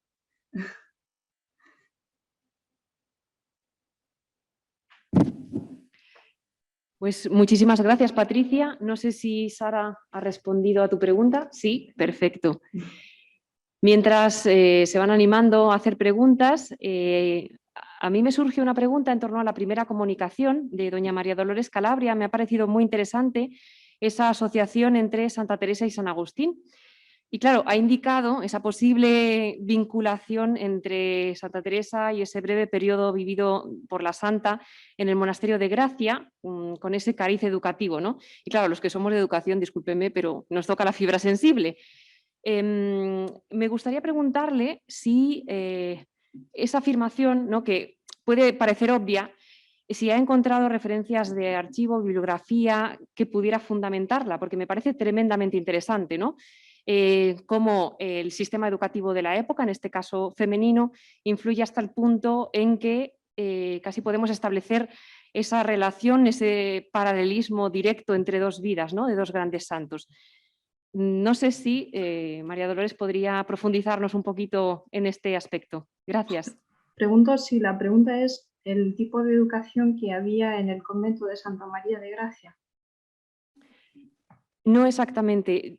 Si hay algún tipo de bibliografía directa que fundamente a lo mejor esa vinculación, ¿no? Yo particularmente quizá haya estudiado más el sistema educativo del siglo anterior, del siglo posterior, pero justo ese campo no, y bueno, pues suscita cierto interés. Sí, hay algún artículo que, bueno, claro, al intentar confeccionar la comunicación lo estuve repasando, algún estudioso, ahora mismo no lo tengo a mano, que sí que iba recabando datos de su paso por el convento y sobre todo de su relación con María de Briceño. El problema es que, claro, no me lo sé de memoria y no lo tengo aquí, pero sí que ha habido quien lo ha estudiado. Y bueno, la verdad, la educación allí no era tampoco muy de ciencias ni de letras, era sobre todo cuestiones de costura y de labores domésticas, como sucedía un poquito en la época. Pero claro, la influencia de las religiosas pues es evidente y en cuestiones morales, de educación para la mujer, ¿no?, de costumbres, por supuesto, como vimos en la representación teatral de ayer también, ¿no?, un poquito.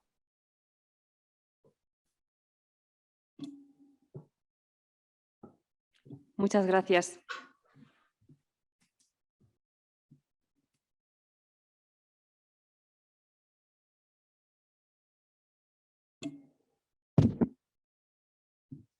Mi pregunta era sobre la segunda ponente, Lucía Pedrosa.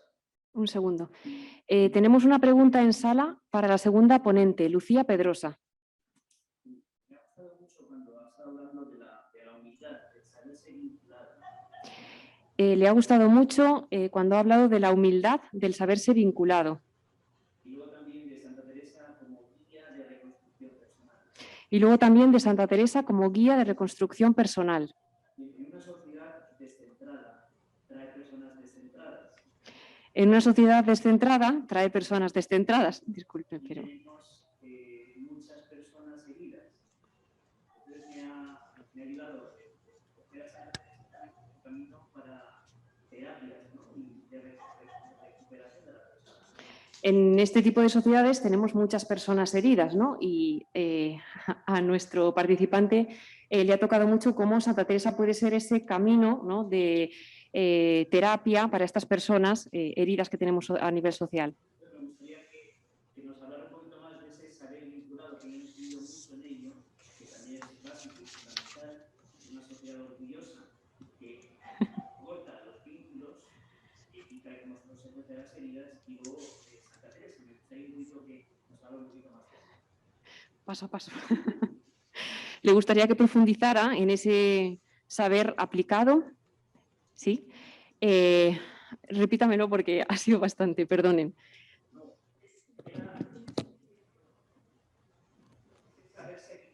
Ese saberse vinculado y luego ante una sociedad orgullosa, ante esta sociedad orgullosa que rompe los vínculos y la consecuencia son las heridas. que hablara un poquito de la humildad y también de ese itinerario de reconstrucción.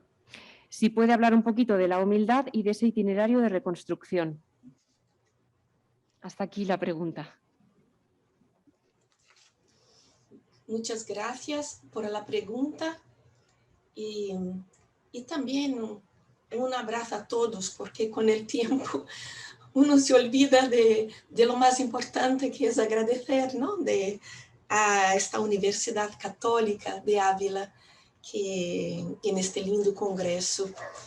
Pero sí, yo concordo que estamos en un tiempo que personas descentradas significa sociedades enfermas.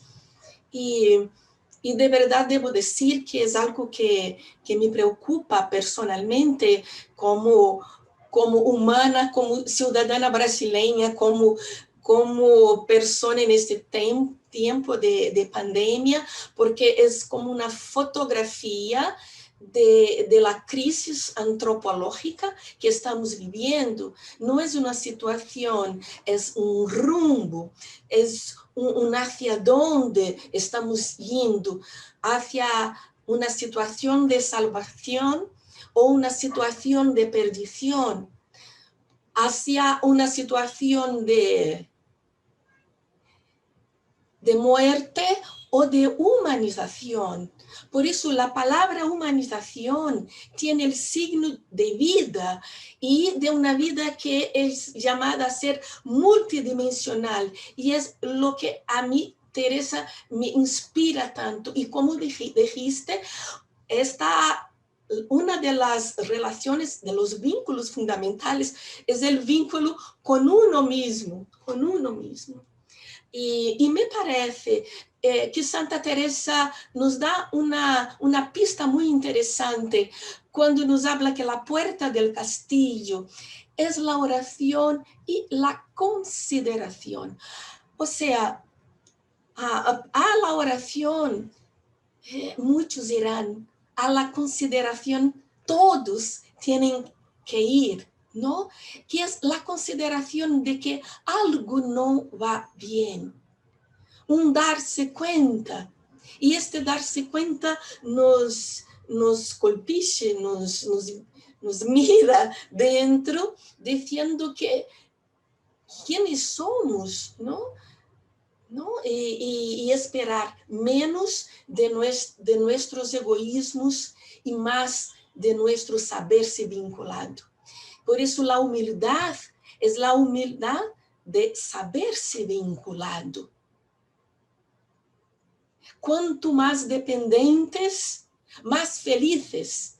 O sea, cuanto más sabemos construir la dependencia, pero no la dependencia que domina, destruye y mata, sino la dependencia que reconstruye vínculos de vida y vidas que son personales, que son colectivas y que son cósmicas, porque van hasta nuestro planeta.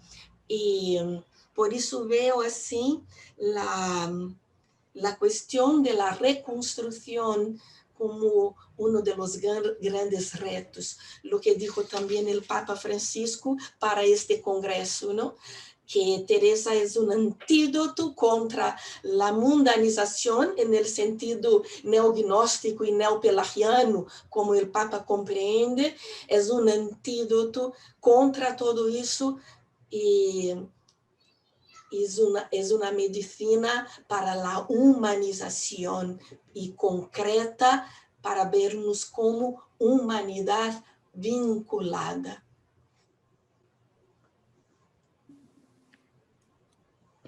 Muchísimas gracias, Lucía. Tenemos una pregunta en el apartado de preguntas y respuestas para doña Katia. Si quiere activar el micro. Nos pregunta doña Miriam Ramos, ¿cómo hacer comprensible a los jóvenes de hoy que se puede tener una relación con Dios como amigo? Y mientras doña Katia responde, vamos formulando una pregunta para Sara Gallardo y Carmen Chivite. ¿Podrían profundizar más en la idea de que el auténtico carisma está ligado al despojo de sí mismo? Es una idea que no es intuitiva y no resulta fácil de comprender cuando se habla de persona carismática o con carisma. Katia. Sí, ahora. Es que no podía encender el vídeo. Muchas gracias por la pregunta. Está muy fácil de responder porque se tiene que seguir el camino de Santa Teresa de Ávila, de crear un clima de silencio para que jóvenes pueden tener un rato de silencio, de oración y silencio. Por ejemplo, yo tengo ahora una joven que no tenía una relación íntima y viva con Dios y hizo ejercicios, por ejemplo, y encontró que se puede hablar con Dios como con una persona real.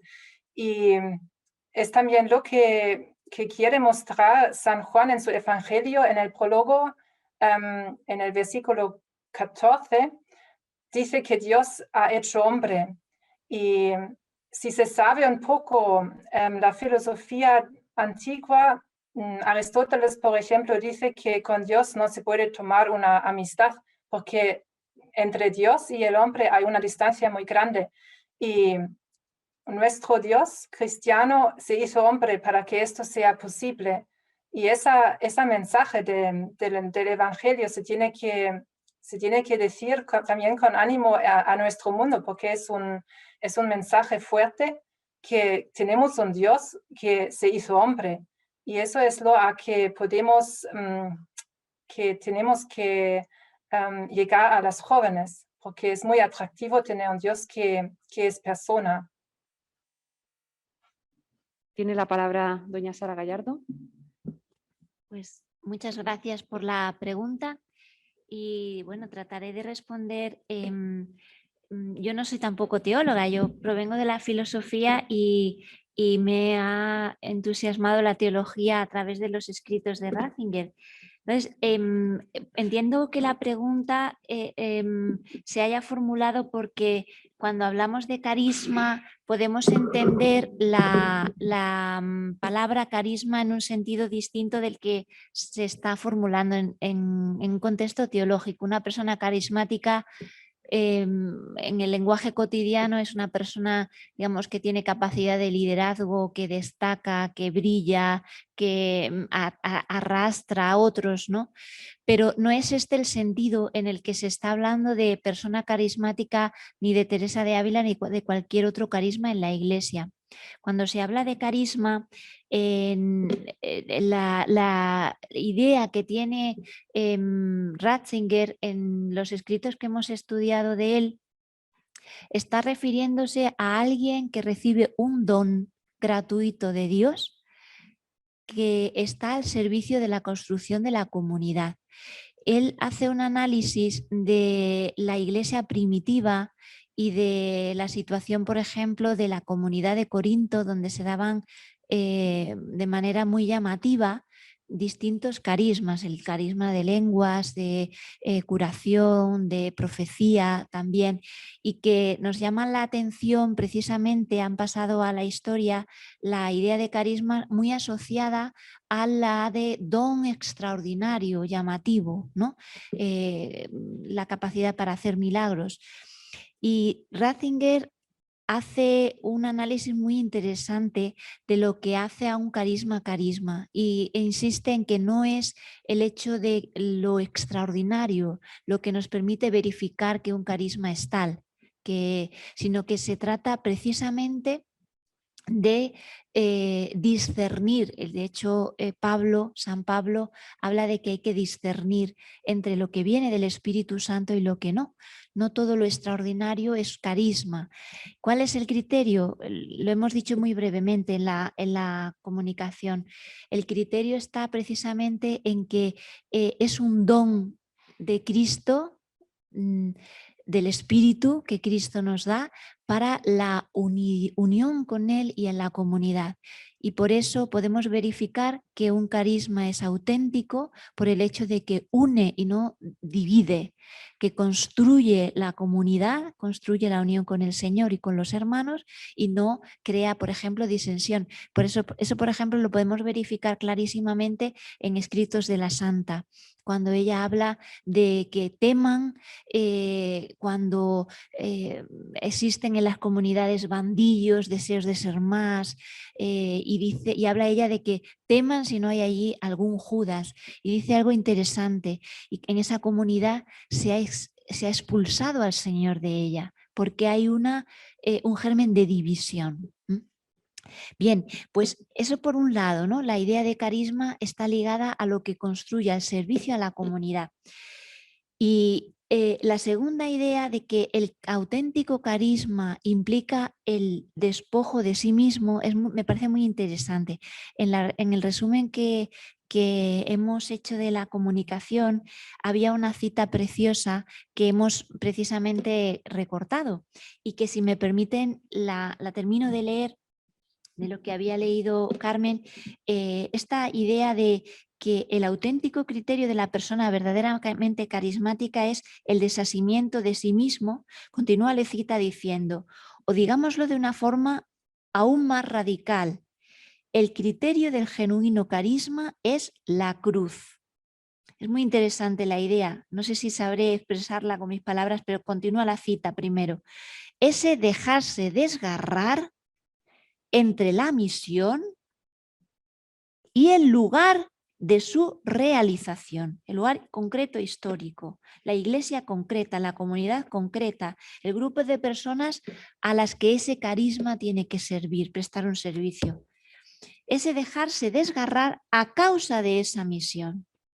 Y dice, continúa el texto, quien no está dispuesto a esto, quien antepone la integridad del yo, es decir, no quedar desgarrado en ese tratar de hacer realidad esa misión que Dios me pide hacer, en las circunstancias concretas en las que se tiene que llevar a cabo, quien antepone la integridad del yo antes que orientar la misión hacia el lugar al que pertenece, a la realización concreta que puede llevarse a cabo, demuestra, dice Ratzinger, que al fin y al cabo le da más importancia a su yo que a la misión. Y de esta forma destruye el carisma.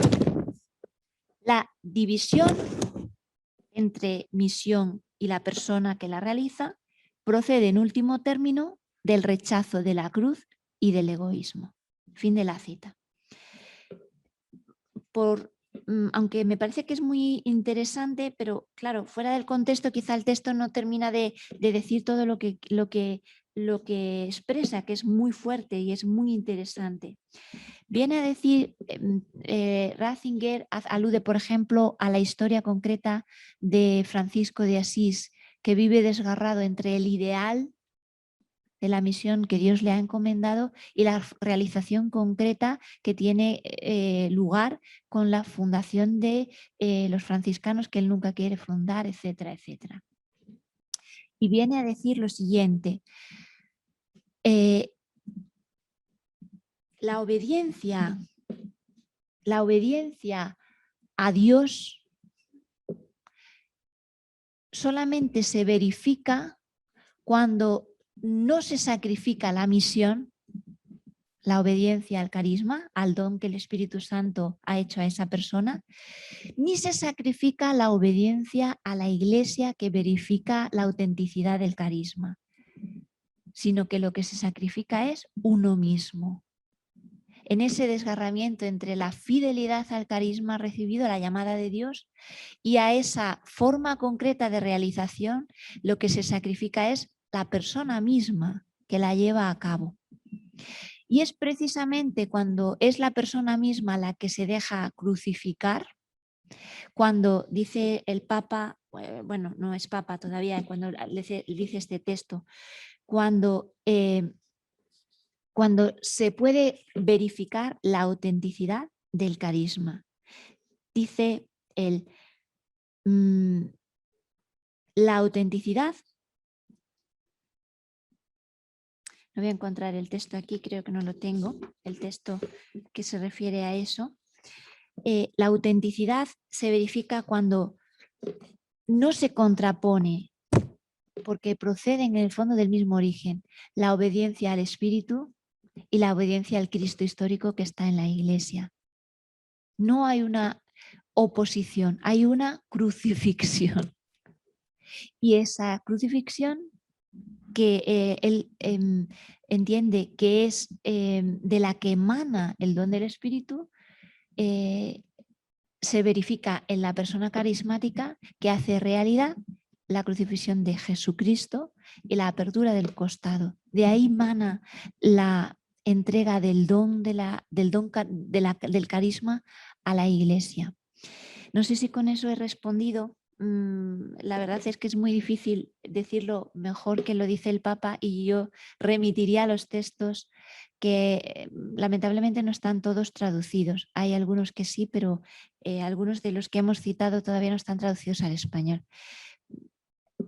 Espero haber respondido, o al menos haber dado a desear leer esos textos tan interesantes. Nos Gracias. dicen por el chat que sí. Muchas gracias, Sara. Muchas gracias a todos los panelistas y a todos los participantes. Hemos agotado el tiempo de preguntas, pero en cualquier caso el Congreso sigue, sobre todo los que estamos presencialmente. Todavía podemos disfrutar de esta presencia de algunos de los ponentes y podremos seguir conversando con ellos.